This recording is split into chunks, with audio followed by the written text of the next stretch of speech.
the new YouTube feature doesn't go horizontal until you actually go live, and it doesn't respond to the auto rotate. So that was new to me because usually I do this vertically because usually I do it in the car. How you guys doing? I wanted to talk real quick.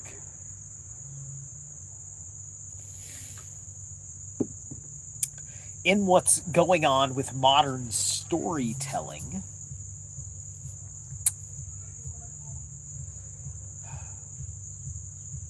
in context, you know what? Hold on a second.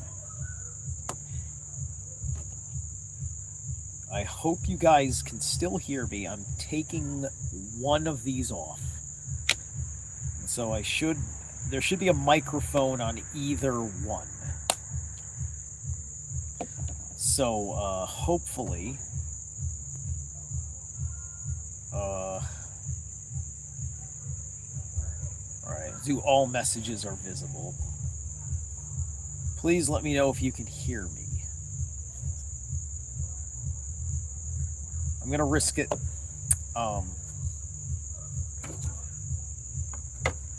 Thank you, Young Stitches. So what is and isn't, because a lot of people want to talk about this right now because of how sick and tired of everything feminist.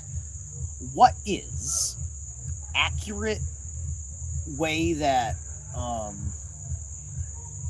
that is within women's nature, within the mistakes that women make, and where there are consequences for those mistakes, so on and so forth. This is everybody's problem with the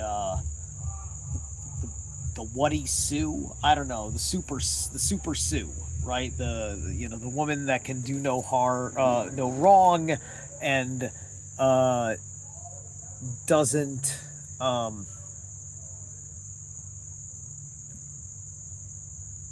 I don't know, that kind of shit. That kind of shit where it's just like, oh, whatever. The main character, when the main character is the Deus Ex Machina, you don't have a movie.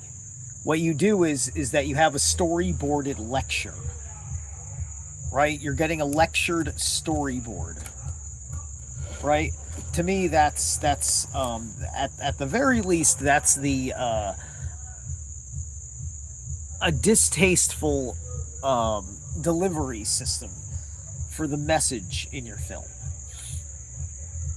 Now, otherwise, because a lot of people, of course, they're talking about how women are being portrayed the ways that they are in the DC universe, the Marvel universe, and what is akin to the way women are, and how a woman superhero would be, right? This is going to for the critic, it's going to highly depend on how well that critic understands the character and thus can make an assessment of how they bridge the gap from the panels of the comic to what had to be forced out, and the question of, was anything forced in?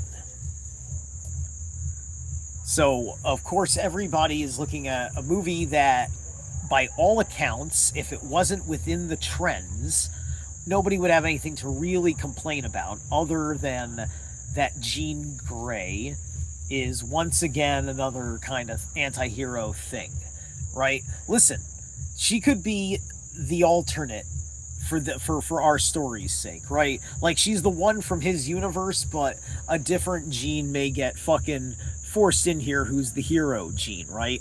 The deal is with doing this as the plot is that it fits everything that defines Spider-Man, that defines Peter Parker's character, right?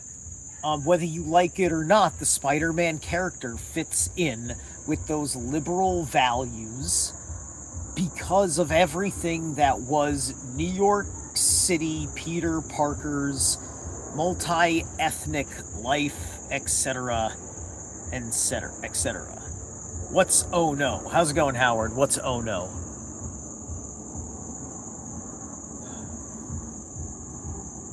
So sorry, my legs got itchy all of a sudden. Is it just that much bug biting out here? Jesus. I guess so. There's nonsense. I didn't think there was going to be that many mosquitoes. All right. It's just my legs down by my ankles that are now itchy as hell. It's driving me crazy. Um,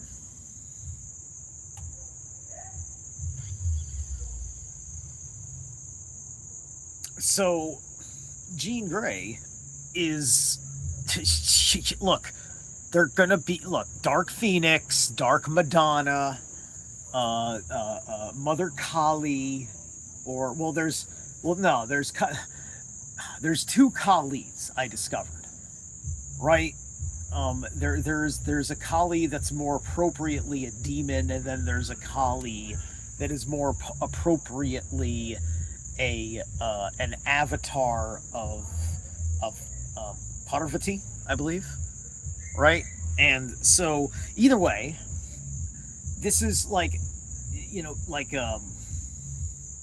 I don't remember if Jean Grey I think Jean Grey's got two versions of Phoenix. There's Phoenix as the evil and Phoenix as the good, right? But the Phoenix as the evil is X-Men's big story about the ultra terror of feminism. Like, dude, I'm cool with them having like a feminist Legion of Doom. Come on, that'd be fucking perfect. It would be an honest portrayal that guys would be looking for, right? You've got an evil variant of Wanda, an evil variant of Phoenix.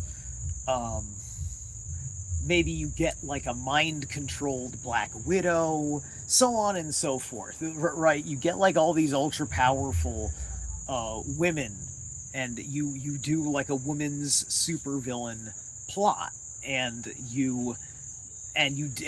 Hollywood is typically capable of doing this if it wants to, and not having to apologize for it, is to show us the difference between two women, with a good portrayal of an evil woman and a good portrayal of a good woman, so on and so forth. In fact, most of our films used to do that really well. These were big stories that we've loved growing up, that we just, we said there's no way Hollywood would be interested in betraying us about that, right? Because look how faithful they've been so far, right?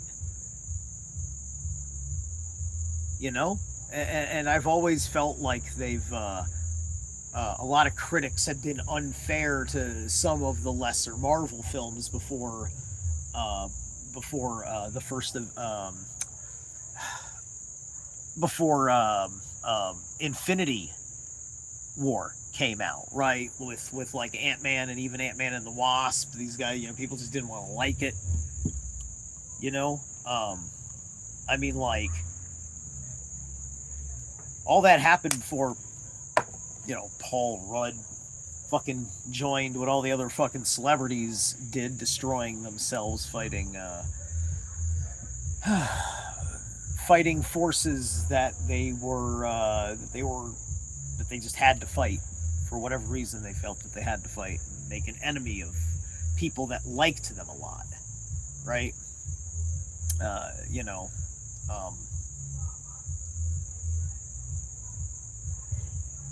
Yeah, just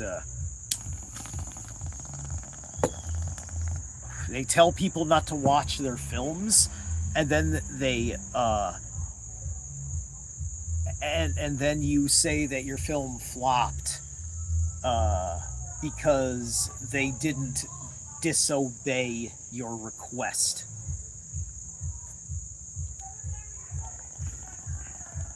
But instead you called it sexist and possibly racist usually tagging in racist. But tonight, we're just having a short conversation about sex, gender, gender roles in storytelling, right? So,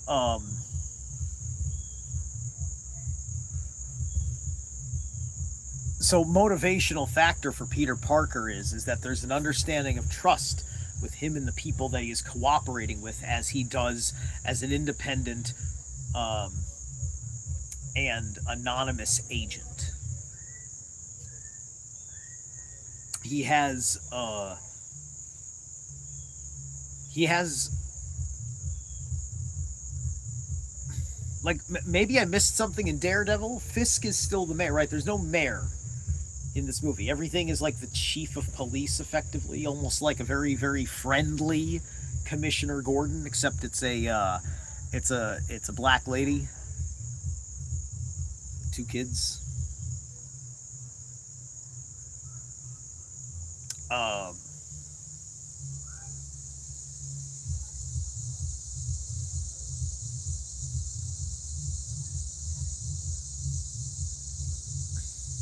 and so, for one thing, as always, you if you can't forgive, allow, and tolerate the liberal beats in a movie, then you just don't have a place judging Hollywood, because you're really just judging the values of the people putting in the film, right?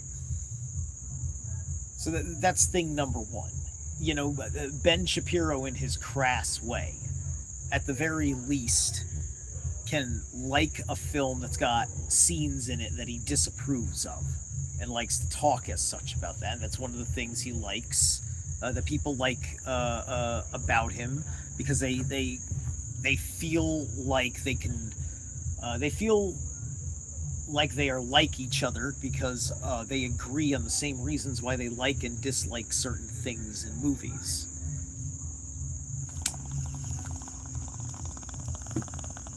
So when push comes to shove, Ben Shapiro will defend a certain foundational point with Hollywood. If he's got some reason for anything, other than the absolute beats that make you Ben Shapiro's enemy, right? I guarantee you, if conservatives take it one step further towards shutting down shit being in places that go beyond their rights within the law to do what they are doing, that's when he is going to push back and jump to their defense, right? Once it hits the issue, which is part of the conspiracy that everything else has been trying to be a stopgap to the public conversation, exposing that and forcing them to change their operations before they figure it all out. Because we understand that this is their behavior.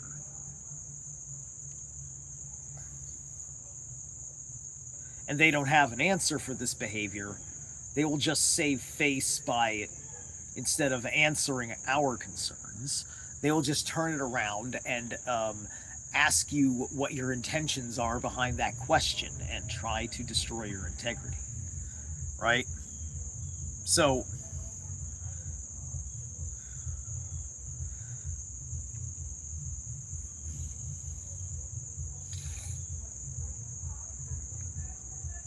yeah. So this is what, Batman does this too. Conservatives don't complain when Batman saves all sorts of people.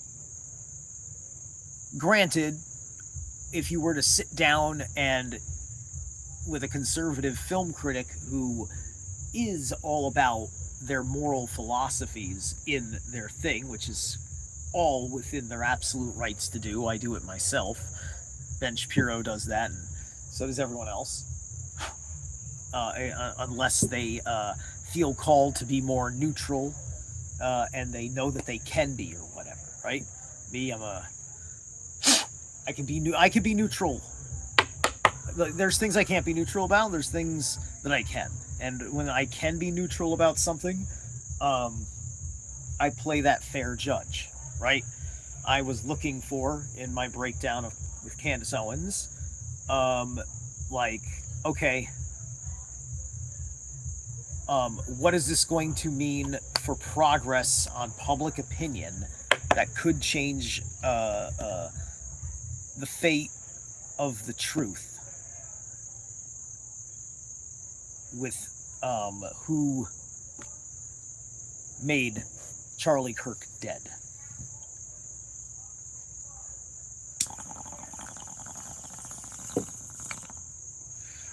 And the great mistake that they made is that Candace was making claims, right? Candace is a villain right now, as far as they're concerned, right? They want to shut her up, which is the equivalent of saying, Spider Man, why did you let her go? So, right now, if anybody feels like Andrew failed, they're going to be like, Andrew, why'd you let her go? Right? So that's why it had to be all like that. The debaters can say that Candace Owens was destroyed. Candace Owens wasn't on trial, so she was fine letting herself be the straw woman. That's what was so smart about it. It's perfectly fine if it doesn't move the needle for the profane. That's the beautiful thing about it. It just lets you know who the profane are in this manner. By seeing what their typical response to their acceptance of faith, right? I mean, I think even I think even the left doesn't. I don't even know. I don't know how many people on the left think that Israel did it. Um, I mean, they don't really want to follow any of that because the more they follow it, the more they have to hear about the things Charlie Kirk believed in and agreed with from people, of their cringy superstitions, right? And then there's me, and you know, maybe my superstitions aren't cringy,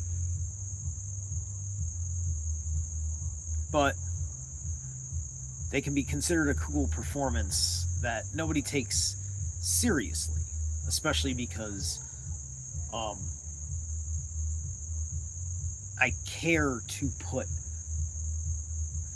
so little effort into prepared thoughts. And yet, somehow we do what we do here, right?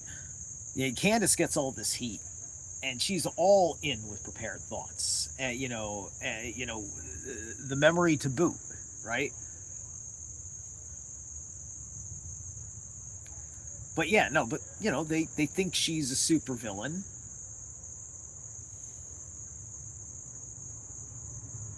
And they think that her mistakes are unforgivable.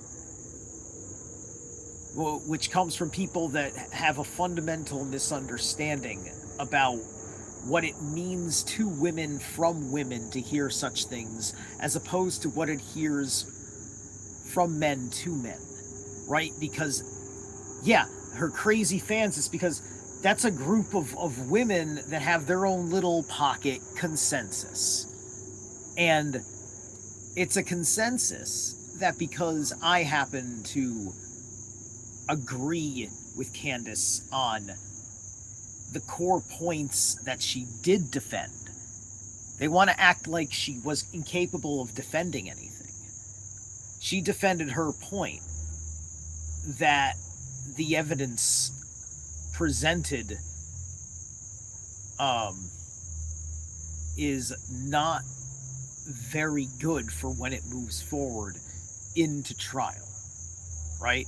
And so the integrity of the trial will have to be put on trial to see if anybody is going to run robin on how she may or may not be correct in certain matters. Either way, I'm pretty sure she's wrong about aggravated murder. So anyway, my point is,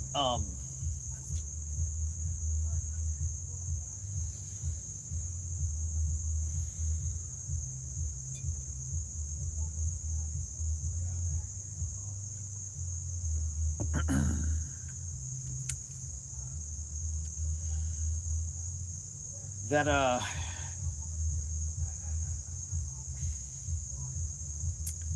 you got someone like Wanda. I didn't see WandaVision. Um, I didn't see the other one, right? But like, it sounds to me exact. I'm pretty sure everybody's pretty right in their kind of this assessment of this thing, right? And look, this the Scarlet Witch is part of the Brotherhood of Mutants, right? And you can just all say, we underestimated X, Y, and Z, right? Or like we've been working on dealing with the threat of the Scarlet Witch forever, and Jean Grey is like the Scarlet Witch, but it's not magic, and we have a little bit more control over it because it's biology and science, right? Um,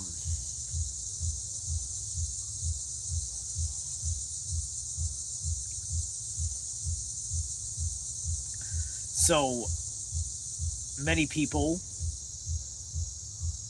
with Doom being some sort of Tony Stark variant, you know, it's already been released in the trailer, right? This is going to be, we're probably going to have a mix of Dark Phoenix, um, the the Cure, and Days of Future Past, like in maybe a two-part Avengers event. That's got to be a two-parter, right? I can't see it not being, right? But it looks like there absolutely will be Sentinels under the control of Doom as the plot in this movie, right? So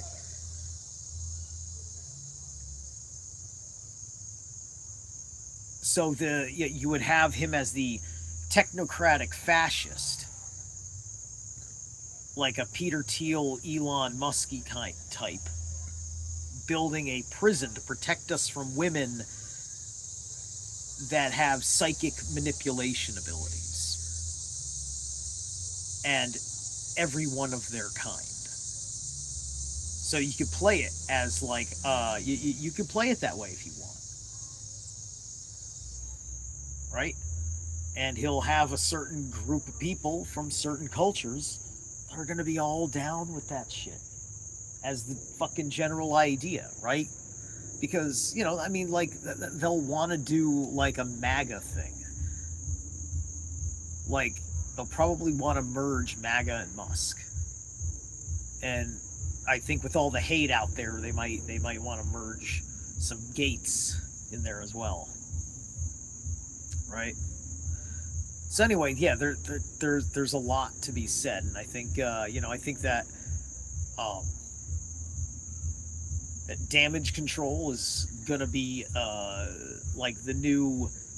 I think like Shield is gonna be more in the backdrop because of different kinds of things, but you'll see it in the Avengers because it just has to be there with many of the things going on. But damage control, I think, is going to be like the focused mutant task force for specifically for superpowered vigilantes as opposed to not superpowered vigilantes. Daredevil gets to like all the guys that do Hell's Kitchen, like they can hide their superpowers ultra well, and the community itself protects them, protects their anonymity. And the lawyer, of course, is blind, and so who would fucking suspect? Naturally, right? And so they can be low key assets. It depends on where there's going to be room for them in storytelling, and if people can fucking get their heads out of their asses and say that they were pretty decent fucking stories to build off of, good characters to be developed, and perhaps under direction that is more to your liking than whatever, right? Because I like Jessica Jones. I liked everything out of the old Netflix. I did. Um,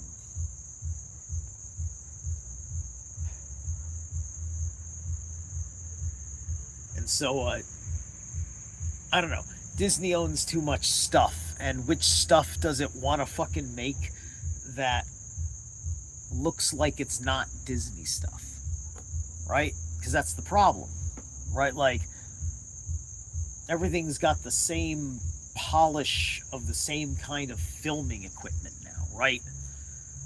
There's a lot of uniform kind of film grain and things like that. Um, Instead of there being a whole lot of different kinds of like ways that stuff looks on screen because of the technology used to capture it.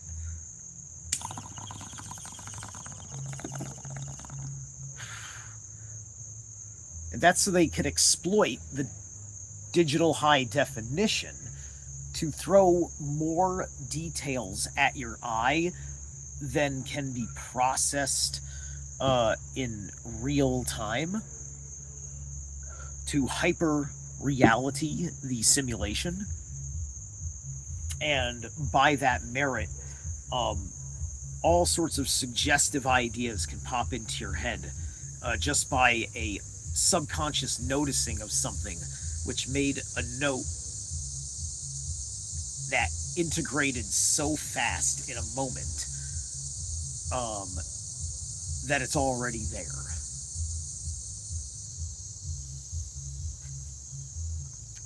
And if you're aware of that, that is not such a big deal. You just have to remember to go back and reflect on what um, came across to you that you picked up. If you ignore it, it can exploit your thoughts. Don't ignore such things, but you don't have to respond to them immediately. If you feel like you have to do that, it's because you have a weak will and you need to muster your fortitude and be able to entertain somebody else's thoughts in your head. Unlike Andrew Wilson, who seems to only think about himself, and maybe other men that only think about themselves. Um,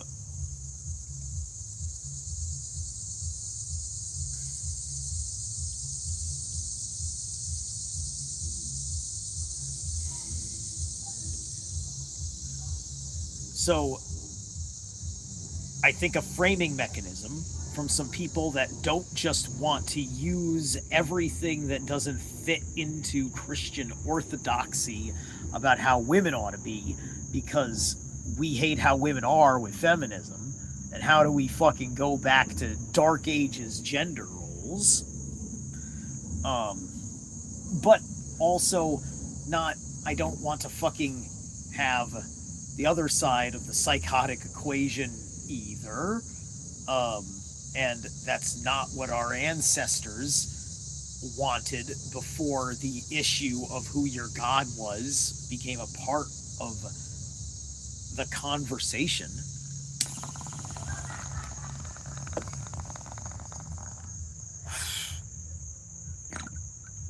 And so that became part of the conversation because, guarantee you, the consensus of the women and what they were willing to fucking die for. Dude, the shit that women are fucking willing to die for or kill for, the way they're willing to do it, what it means for you to underestimate her when she's standing in front of you in that determination. This is why foolish men end up in the hell of relationships that they do, right? Sometimes the woman does not understand that there are several things that you're trying to say to her, but she doesn't sound like she wants to listen. And it's not appropriate if I can't have an emotional closure on a particular thing. And if I'm not going to be warranted that, then I'm going to have to put closure on a relationship. And if you can't handle that because you're not interested in um, listening to me, then I'm going to cut contact.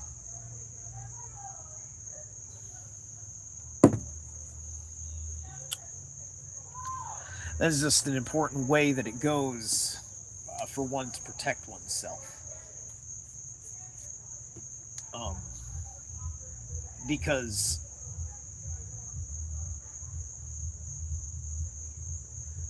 women know all sorts of stuff that men don't know, that they keep to themselves, and as they have a right to. Everybody knows how these things are.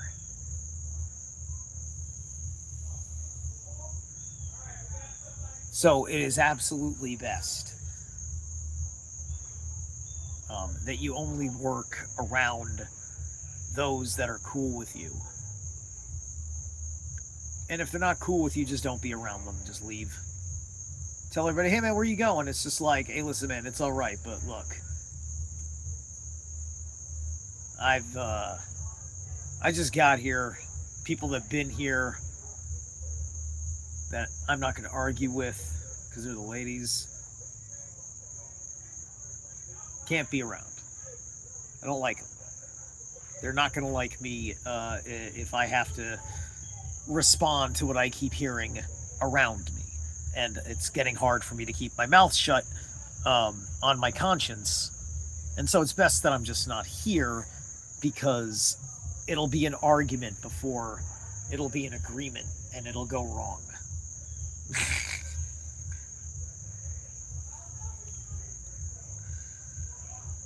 And that's just how I need to handle it.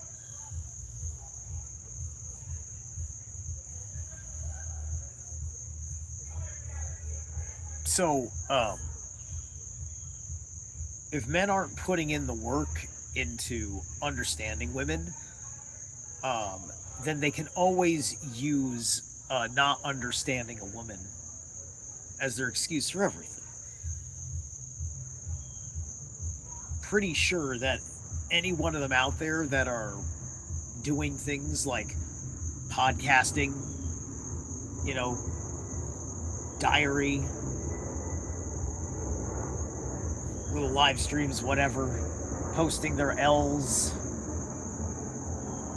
They're things in a sense of trust that they're putting out there because there's a curiosity. They looked. They don't understand why they should just accept X, Y, and Z, why this, that, and the other thing. Um, to at least um, give it an. Not to entertain it, but not to claim it either, which is, where Candace Owens is at, right? Um, in the Spider-Man movie, Jean Grey is claiming that she's got it straight about what she has to do, the amount of harm she has to do, and how little she cares about everyone else around her. They're all just a threat to her, right? And that is literally every kid before they come into the arms of Magneto or Professor X. That's just all. That's literally all. That's is the character of X-Men stories, right? It's a school for superpowered kids story. It's that above all else, right? This is why people are talking about the GATE program and Charlie Kirk, funny fucking enough.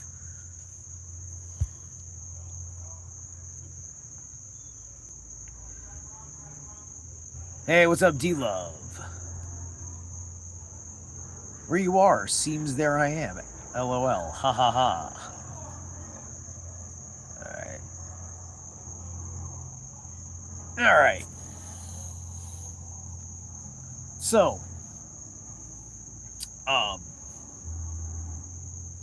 I'm fine with, them making various people villains. Um, People are saying that Ned should be the Hobgoblin, Spider-Man, right? Right. The question is, are we really? See, we're talking about this because we know that the population of the unconscious is still getting heavily influenced by uh, how they rate the character of their heroes, villains, and other characters, and why that they all agree that they like what they did here and dislike what they did there, why they like this character overall versus why they dislike this character overall. And the question is that how much of that can you hear is them inserting themselves into it, and how much is that of them rationalizing their own real life actions and identity by it, right? I talk about, how much the Northman had an extreme effect on me, how much Akira has had an extreme effect, and that's a scary side. It's a Fenris kind of side, right? But I never was like into like I wasn't enticed to be like, ooh, do evil and destroy everything. It's like, whoa, with that power, I could fight his power. Like, whoa, if I had that power, I could think of the opposite way of using that, right? Because I didn't go through the trauma or whatever, right? So that shit's an anime. Like that's just storytelling. It's just a reminder that like you know like sometimes you got psychopaths and narcissists, sociopaths. Sometimes you have a person that wasn't. I mean, like they even say, "Oh, he wasn't like this," right? Are they going to explore the idea of how you get conditioned into sociopathy as opposed to born with it, right? Um, in the original comics, Thanos was born a mad titan, effectively. I'm pretty sure he was always a mad titan. He had superiority complex. He was a sadist. Um,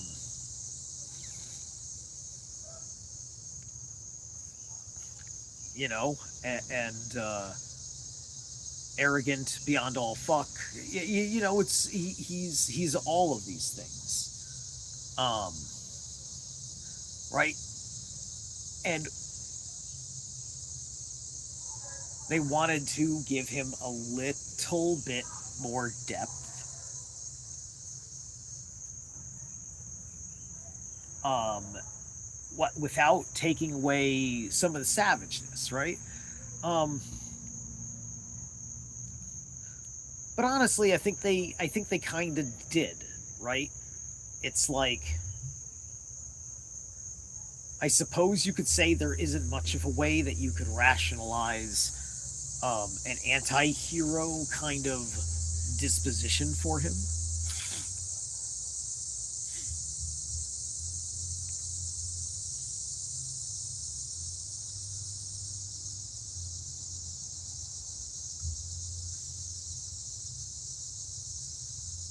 But you could have different ways in which he is evil, right? And that's why you have so many characters, right? Um, Batman, I think, does better with evil itself. Um, and with Spider-Man, it's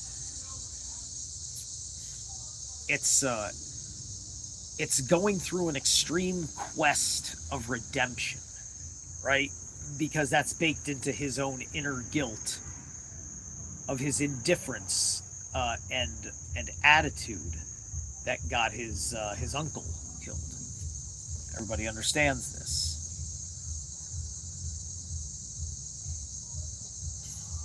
So you didn't have to have a good guy um, character. You could have had a bad guy character who doesn't reveal that they're the bad guy in this movie, or it doesn't get revealed to the hero because he's running the long plot. It's like watching a movie, um, where Loki shows up, and you already know that Loki's the bad guy because you've been following the story, and the character doesn't know that that's Loki.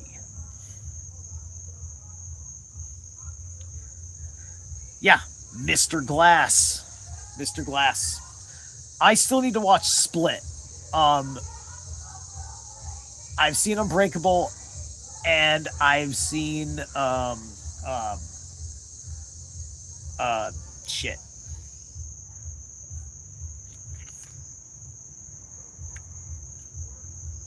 The third film. Yeah, Glass, and I saw Glass.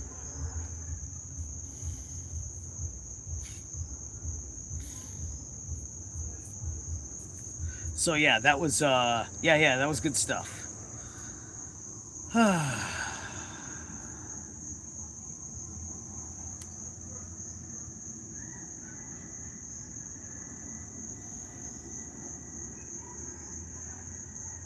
So the real issue is it's the storytelling, right?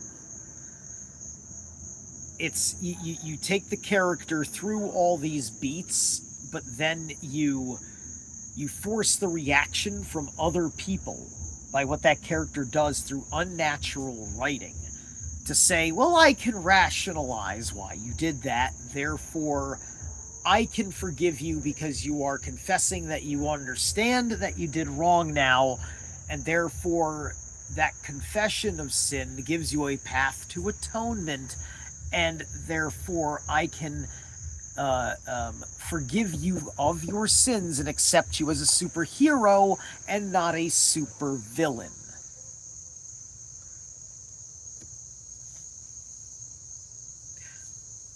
And this conversation is important because this is about how and why we pick our sides between Gaza and Palestine, and what is easy and what is not easy. So just think of me like I'm Spider Man trying to save Doc Ock from himself.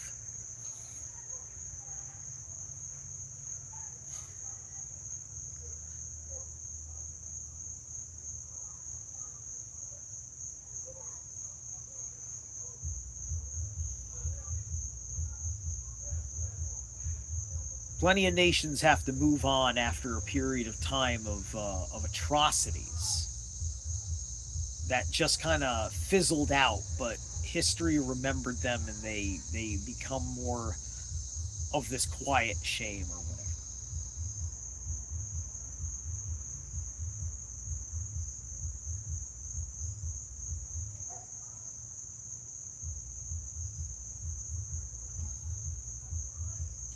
Anyway, I think I made good on my point. I didn't want to be terribly long on this one. I'm not going to go live tonight or anything like that. Maybe, maybe not. I do something tomorrow. Thanks so much for tuning in. No Stein tomorrow. Stein's got some other work to do, um, and it's kind of going to be this way the rest of the month. All right, I'll catch you guys later. Zerolath at yahoo.com if you'd rather just get a reading from me. Otherwise, you must wait.